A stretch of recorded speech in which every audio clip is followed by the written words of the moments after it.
Hello everyone, তো আজ আমাদের সুন্দরবন ভ্রমণের প্রথম দিনের ব্লগ নিয়ে চলে এলাম আপনাদের সাথে। এখন আমরা ক্যানিং স্টেশনে রয়েছি। তো যে ট্রাভেল এজেন্সির সাথে আমরা যাব, তো সেখানে তাদের তরফ থেকে আমাদের একটি বাস দেওয়া হয়েছে সোনাখালি ঘাটে যাওয়ার জন্য। তো আমাদের 27 জনের একটি টিম রয়েছে। সো এতজনকে তো অটোতে নিয়ে যাওয়া পসিবল হবে না, তো সেই জন্য ওই একটি বাসের ব্যবস্থা করেছে এবং সেই বাসে করেই আমরা যাব। সেই জন্য আমরা এখানে ওয়েট করছি সেই বাসে। তো ক্যানিং স্টেশনে আমাদের 15 থেকে 20 মিনিট অপেক্ষা করার পরে দেখলাম আমাদের বাস চলে এসেছে। তো আপনাদের আমি ভিডিওতে বললাম যে সোনাখালি ঘাটে আমরা যাব, কিন্তু না, বাসে উঠে আমি জানতে পারলাম যে আমাদের গদখালি ঘাটে নিয়ে যাওয়া হবে। আর এই গদখালি ফেরিঘাট কিন্তু সোনাখালি ফেরিঘাট পার করে। বাসে ওঠার সাথে সাথে কিন্তু দেখলাম যে ঝমঝমিয়ে বৃষ্টি শুরু হয়ে গিয়েছিল। আর একটু পরেই দেওয়া হলো আমাদের সকালের ব্রেকফাস্ট। তো ব্রেকফাস্টে ছিল 2টো পরোটা, আলুর দম আর একটি কালো জাম ছিল। তো এই আমরা বৃষ্টিকে উপভোগ করতে করতে এই মনোরম পরিবেশের সৌন্দর্য দেখতে দেখতে আমরা সামনের দিকে এগিয়ে যাচ্ছি। তো আমাদের এই ক্যানিং স্টেশন থেকে গদখালি যেতে কিন্তু প্রায় 40 থেকে 50 মিনিট সময় আমাদের লেগেছিল। এখন নামলাম গদখালিতে, গদখালি ফেরিঘাট। এখান থেকে আমরা চলে যাচ্ছি আমাদের বোটের দিকে।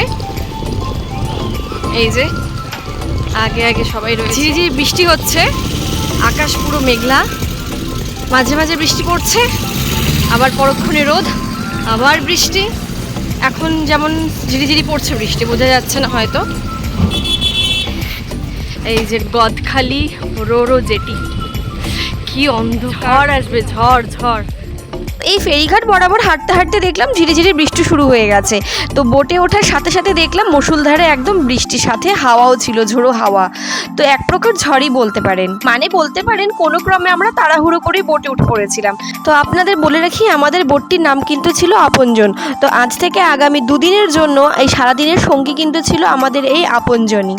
আর সত্যি বলতে এমন ওয়েদার দেখে কিন্তু বোটে ওঠার পরে আমার একটু ভয় ভয় লাগছিল, কারণ এর আগে যেহেতু কোথাও বোটে উঠে কোথাও যাইনি, আমি সেই এক্সপিরিয়েন্স নেই। তো কিন্তু বাই গডস গ্রেস এমন কোনো সিচুয়েশনের মধ্যে আমাদের পড়তে হয়নি। বোটে ওঠার সাথে সাথেই কিন্তু আমাদের সবাইকে ওয়েলকাম ড্রিঙ্ক দিয়ে দেওয়া হয়েছিল। এরপর ওয়েলকাম ড্রিঙ্ক খেতে খেতে দেখলাম যে আমাদের বোটটিও পার থেকে ছেড়ে দিয়েছে। তো আজ কিন্তু আমাদের তেমন কোনো জায়গায় নিয়ে যাওয়ার প্ল্যান ছিল না। আজ শুধু আমরা বনবিবির মন্দির দেখে আমরা পাখিরালয়, যেখানে আমাদের হোমস্টে রয়েছে, সেখানে আমরা চলে যাব। আমাদের মেনলি আগামীকালই ঘোরার প্ল্যান রয়েছে। তো আগামীকাল আমরা সুদর্ণখালি, সজনেখালি, সাথে দোবাকি, এই জায়গাগুলি আমরা কালকে ঘুরবো। তো এইগুলো দেখার জন্য কিন্তু অবশ্যই আপনাদের ব্লগগুলি দেখতে হবে। তো আবারও বোটটি কিছু দূর যেতে না যেতেই দেখলাম আমোদি মাছ ভাজা নিয়ে এসেছে সবার জন্য। তো এই আমোদি মাছ ভাজা কিন্তু শুধু সুন্দরবনে আপনারা পাবেন। আমোদি মাছ ভাজা দেখুন, বসে খাও।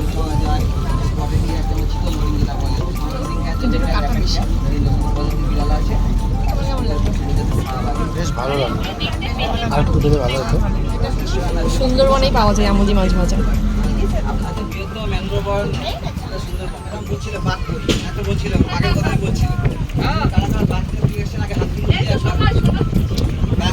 দুটো উপায় আছে। একটা উপায় হচ্ছে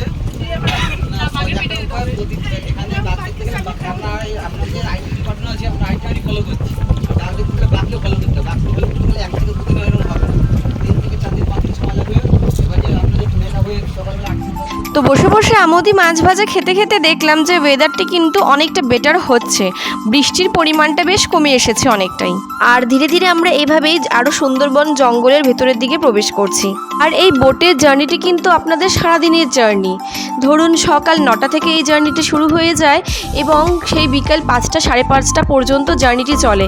তো বলতে পারেন সারাদিনের সঙ্গী কিন্তু এই বোট, আপনাকে বোটে বসেই থাকতে হবে সারাদিন। আমরা যেহেতু ট্যুরটি বর্ষাকালে করছি, বর্ষাকালে কিন্তু সুন্দরবনে ইলিশ উৎসব চলে। আর বর্ষাকালে সুন্দরবন ভ্রমণ মানে কিন্তু বিভিন্ন বন্যপ্রাণী বা বাঘমামার দেখা পাওয়া না, সাথে কিন্তু রয়েছে এক জমজমাট খাওয়ার আয়োজন। আর এই ভুরিভোজের মাঝে যদি আমাদের বাঘমামার সাথে দেখা হয়ে যায়, তাহলে কিন্তু ব্যাপারটাই আলাদা হয়ে যাবে, মানে পুরো বলতে পারেন 16 কলা পূর্ণ। তবে বাঘ দেখা কিন্তু সত্যি বলতে গেলে একটি ভাগ্যের ব্যাপার। আর স্পেশালি আজকে আমাদের যে জায়গাগুলো দিয়ে নিয়ে যাওয়া হচ্ছে সেখানে কিন্তু বাঘ দেখার চান্সেস একটু কম রয়েছে। একটু আগে একটি ক্লিপে দেখছিলেন যে একটি দাদা যিনি এই বোটেই থাকেন, তো তিনি বলছিলেন যে এই 3 দিনের মধ্যে বাঘ দেখা কিন্তু ভীষণ ভাগ্যের ব্যাপার। আমরা যদি বাঘকে দেখতে হয় আমাদের, তাহলে কিন্তু আমাদের বাঘকে ফলো করতে হবে। আর উনি এটাও বলছিলেন যে আমরা তো আর বাঘকে ফলো করছি না, আমরা আইটিনারি ফলো করছি, তো আমাদের চান্সেস মানে ভীষণ কম রয়েছে। আর যদি দেখতে পাই সেটা একদম পুরোপুরি ভাগ্যের ওপরে। দেখুন যেতে যেতে কিন্তু আমাদের এই জায়গাটির চোখে পড়লো, এখানে দেখছি যে ম্যানগ্রোভ ফরেস্টের সামনে ফেন্সিং করা রয়েছে। আর এই ম্যানগ্রোভ ফরেস্টই হচ্ছে বাঘমামাদের ঘর। আর বাঘমামা কিন্তু সাঁতারেও বেশ পটু, এটা কিন্তু আমরা সবাই জানি। বাঘমামার কাছে এই ম্যানগ্রোভ ফরেস্ট পেরিয়ে এবং জলে সাঁতার কেটে লোকালয়ে পৌঁছানো ভীষণই সহজ, সেই জন্য একটি প্রোটেকশন হিসাবে এখানে ফেন্সিং করা রয়েছে, যেন বাঘমামা সহজে লোকালয়ে ঢুকতে না পারে। তো এইভাবে বোটে এগোতে এগোতে আমাদের সকাল পেরিয়ে দুপুর হয়ে এলো এবং চলে এলো আমাদের লাঞ্চ। তো চলুন দেখে নেওয়া যাক লাঞ্চে আজ কী কী ছিল। তো আজ আমাদের মেনুতে ছিল সাদা ভাত, স্যালাড, আলু ভাজা, ডাল, আর ছিল সর্ষে ইলিশ ও আলু বেগুন দিয়ে ইলিশের ঝোল। আর সাথে ছিল কিন্তু আমার প্রিয় ইলিশ মাছের মাথা দিয়ে কচু শাক, আর শেষ পাতে চাটনি ও পাঁপড় তো ছিলই, আর সাথে ছিল একটি করে রসগোল্লা। তো এরপর খাওয়া দাওয়া শেষ করে আমরা আবার প্রকৃতিকে উপভোগ করতে বসে গেলাম বোটের সামনে। তো আমাদের জার্নিটি কিন্তু সারাদিন এভাবে চলতেই থাকবে। তো আজ আমাদের বনদেবী মন্দিরে যাওয়ার কথা, তো সেখানে যাওয়ার জন্য প্রায় 3টে নাগাদ আমাদের একটি ঘাটে নামিয়ে দেওয়া হলো। দূরে রয়েছে বনদেবীর মন্দির।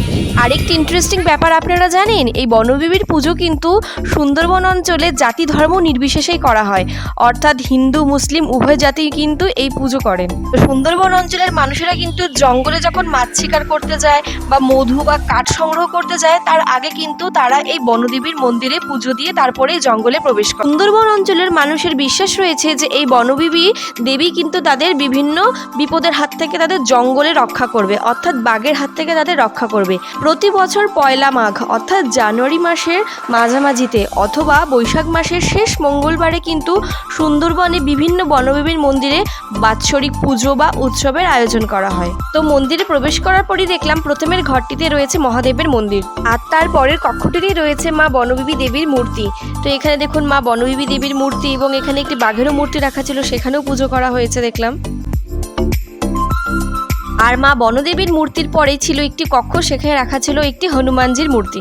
আর জানেন এই মা বনদেবী দেবীর বাৎসরিক অনুষ্ঠানগুলিতে কিন্তু হিন্দু মুসলিম উভয় সম্প্রদায়ের মানুষই যোগদান করে। তো এবার কিন্তু আমরা মন্দির দর্শন শেষ করে আবার পুনরায় বোটে উঠে পড়েছিলাম। আর এখন আমরা সোজা চলে যাব আমাদের হোমস্টে পাখিরালয়। তো তার মাঝে আমাদের বিকালের চা চলে এলো আমাদের বিকালের চা নিয়েছি আর দুধ চা।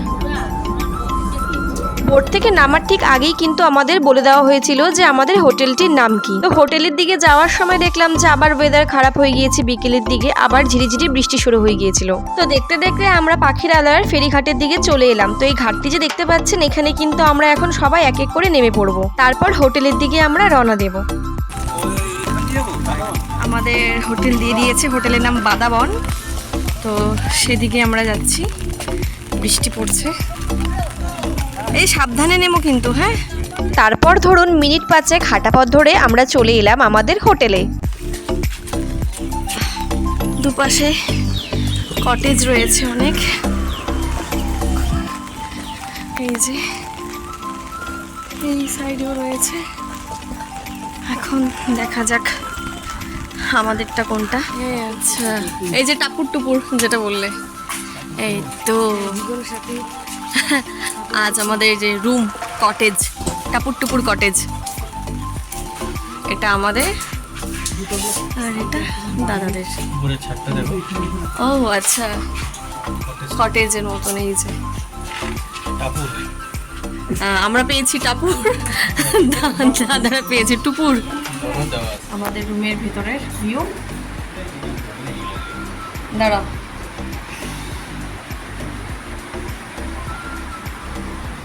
এই যে mirror mirror mirror on the wall, এইদিকে একটা টিভি। এই যে ওয়েদার সন্ধ্যাবেলা, এখন আমাদের দিয়ে গেল চিকেন পকোড়া, এদিকে ও খাওয়া শুরু করে দিয়ে গেছে। শুরু করেছে না, দেখাও। এই যে ও শুরু করেছে। হেভি টেস্ট না? এখন খাবো আমি প্রথম দিনের স্ন্যাক্স, ইভিনিং স্ন্যাক্স। সন্ধেবেলায় আমাদের হোটেলের মানে রিসর্টের ভিউ। একটু আগে বৃষ্টি হলো, বৃষ্টির পরের ওয়েদার। এই পাশে একটি কটেজ রয়েছে, আমাদেরটি হচ্ছে এটি, যার নাম হচ্ছে টাপুর টুপুর। একটু আগে তো দেখিয়েছিলাম, তো এখন রাতে কেমন লাগছে সেটাই দেখাচ্ছি। এইদিকে একটি দোলনা রয়েছে, বারান্দাটি বেশ সুন্দর। এদিকে লাইট, এদিকে খাওয়ার জলের ব্যবস্থা, সব কিছু রয়েছে। তো এরপর আমাদের চিকেন পকোড়া খাওয়া শেষ হতে না হতেই হোটেল থেকে একজন চলে এসেছিল আমাদের ডাক দেওয়ার জন্য, কারণ তারা হোটেলেরই একটি রুমে ঝুমুর নাচের আয়োজন করেছে।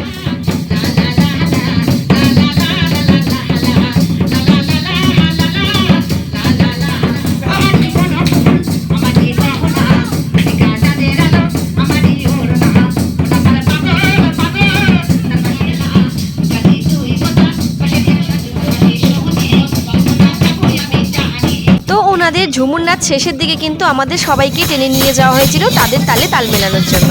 দেখুন আমরা সবাই মিলে বেশ দারুণ মজা করেছিলাম।